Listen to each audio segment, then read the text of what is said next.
Yo no robo, yo no bebo, yo no hablo mentira, tampoco tengo tatuajes, mucho menos tengo trenza ni arete. Es decir, yo no voy al gimnasio. Son algunas de las definiciones que muchas personas suelen dar acerca del pecado. Suelen clasificar el pecado por hechos, por acto. Saludos, soy Aneuricena. Y quiero compartir con ustedes este tema. Lo que no te han contado sobre la verdadera definición del pecado. Lo que quizás tú nunca has escuchado acerca de la verdadera definición del pecado. Para ver esto, entonces tendríamos nosotros que ver cómo la gente define el pecado. Como dije, muchas personas clasifican el pecado por hechos. Es decir, si te da risa, estás en pecado. Si te pones arete, estás en pecado. Si te pones una camisa muy ajustada, estás en pecado. Si tomas alcohol, estás en pecado. Si fumas, estás en pecado. Y un montón de cosas que vamos a ver en lo adelante si tiene que ver con pecado o no. Pero hay otros que definen el pecado como un acto contrario a la voluntad del Eterno. Y debo ser sincero, yo fui uno de ellos que por muchos años definí el pecado como desobediencia a Dios. Y aunque quizás tiene lógica teológica, sin embargo, esa definición se queda muy vacía, porque decir que el pecado es una desobediencia a Dios nos hace entonces preguntarnos, pero ¿cuáles cosas no le agradan a Dios y cuáles cosas Él espera que nosotros pues realicemos aquí en la tierra que le agradan? Por tal razón vamos a ver qué dice la Escritura acerca de qué es el pecado. Vamos a entrar por ahí. Utilicé una versión que todo el mundo tiene en su casa, la famosa Reina Valera del 1960, y vamos a ir a 1 de Juan, su capítulo 13, versículo 4, para ver cómo se define el pecado en este pasaje bíblico. Dice lo siguiente: todo aquel que comete pecado infringe también la ley, pues el pecado es infracción de la ley.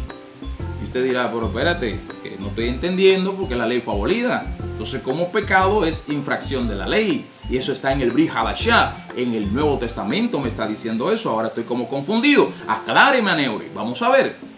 Lo primero es que hay una palabra que traduce la palabra pecado y es haktab, que se traduce como errar en el blanco. ¿Qué dicen los rabinos sobre errar en el blanco? Ellos lo definen con un ejemplo. Ellos dicen, imagínense una persona que se dedica a practicar el deporte del arco y la flecha, arrojar la flecha. Ellos dicen que para que la flecha pueda dar en el blanco, se necesita hacer uso de muchas prácticas, además de técnicas que permitan que cuando usted lance la flecha pueda estar lo más cerca posible, sino en el blanco.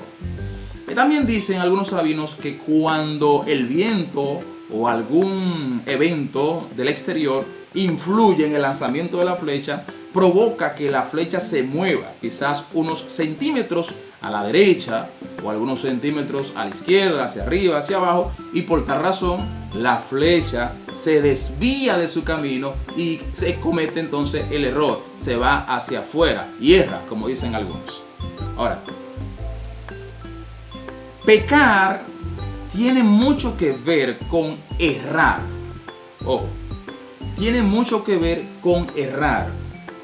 El Eterno, nuestro Abba Kadosh, nos entregó la guianza, nos entregó el camino.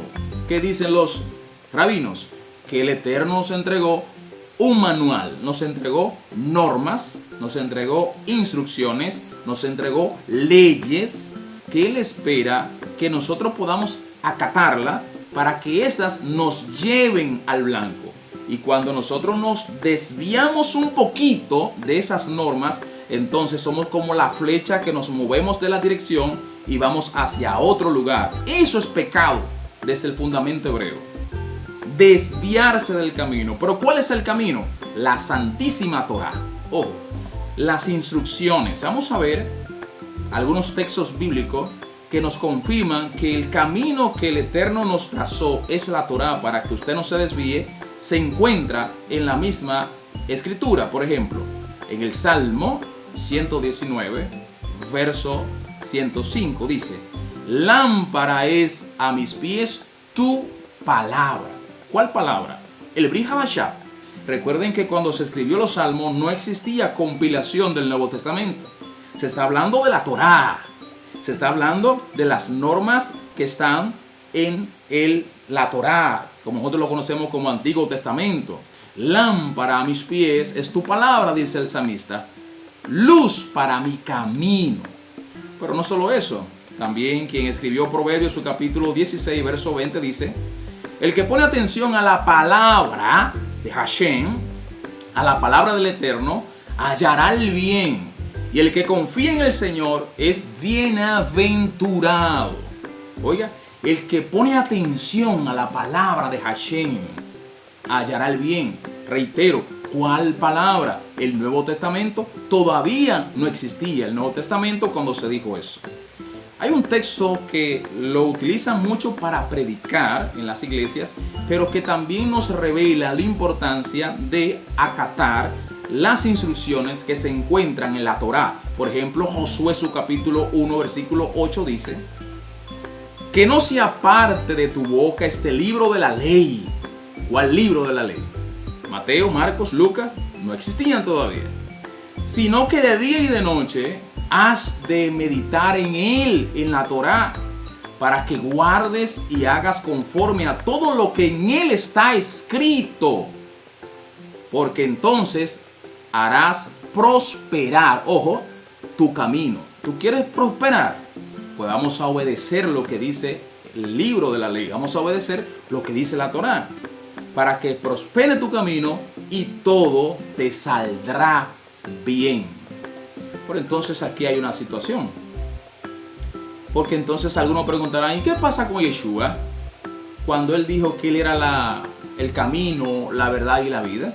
Porque usted me está diciendo que no es Jesús el camino, la verdad y la vida. Me está diciendo que es la Torá, que es la Escritura. Vamos a ver qué fue lo que pasó cuando Yeshua dijo: yo soy el camino, la verdad y la vida. Bueno, primero, Yeshua fue la representación del Dios invisible. Yeshua fue la representación física del Todopoderoso.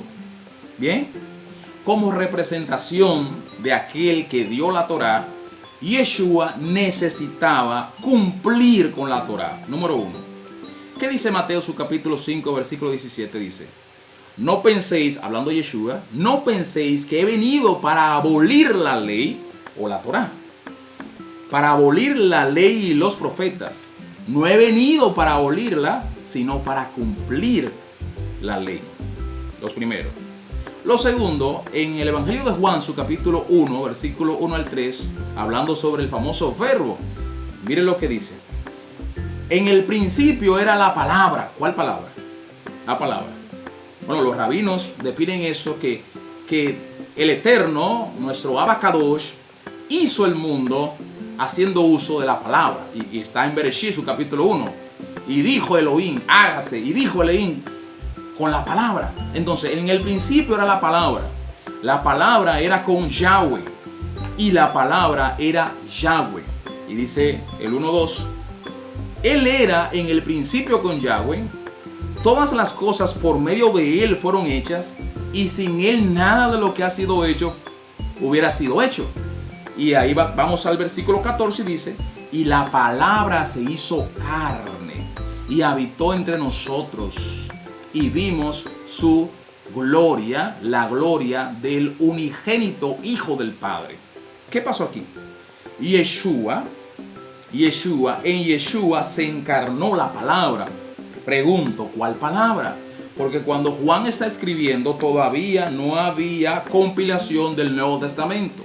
¿Cuál palabra? La que Hashem ya había dado. Por lo tanto, el Mesías, cuando dice yo soy el camino, la verdad y la vida, lo que está diciendo es: miren, en mí está la palabra. Yo soy el modelo de las instrucciones para que ustedes puedan llegar al Padre. Eso es lo que está diciendo ahí. Entonces, está sencillo.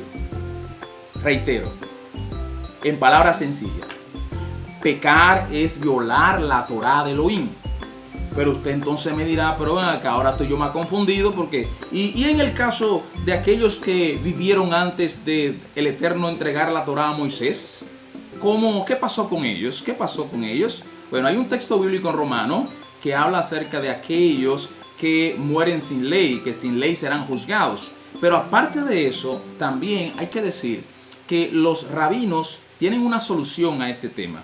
Yo no sé si usted ha escuchado hablar acerca de las siete leyes noahidas, las 7 normas universales, que son 7 leyes que fueron entregadas a Noé y a sus hijos acerca de las cosas que ellos debían hacer, y eso se encuentra en Bereshit, su capítulo 9. Después que estos salen del diluvio, dice las escrituras, bueno, que el Eterno hace un pacto perpetuo con Noah y con sus hijos, y este pacto se iba a extender de generación en generación, y son 7 normas que los judíos, los rabinos coinciden que aquellos que no son quizás hebreos o que son directamente gentiles tienen una manera de salvarse, tienen una forma de evitar pecar, que es cumpliendo las 7 normas noahidas o 7 leyes noahidas. ¿Cuáles son estas? Escríbala. La primera: prohibición de la idolatría, prohibición de la blasfemia, prohibición del asesinato, prohibición de las relaciones sexuales prohibidas, prohibición del robo, prohibición de comer carne del animal aún estando vivo, y por último, mantener la justicia. Con estas 7 normas noahidas se asume que un gentil que no quiera entrar al pacto a través de Moshe pueda salvarse. Es decir, si yo cometo una violación a estas 7 normas, también estoy en pecado, como si cometo violación a las otras normas que se encuentran en las escrituras, siendo yo un hebreo, también estoy en pecado. Bien, estas fueron las leyes entregadas por los gentiles. Incluso cuando se dio el debate en Hechos, su capítulo 15, cuando Pablo tiene que subir a Jerusalén y se encuentra en un debate acalorado con el rabino Shaul, el rabino Pablo, el rabino Pedro, estaban ahí discutiendo, llegaron a las conclusiones en Hechos, su capítulo 15, que a los gentiles que estaban viniendo a la fe del Mesías, pues simplemente se le aplicara las 7 normas noahidas con la cual fueron estos salvos y las naciones podrían ser salvas. En conclusiones, pecar es violar las normas que fueron establecidas para llevarnos por el camino correcto. Camino correcto que su final es un final de salvación.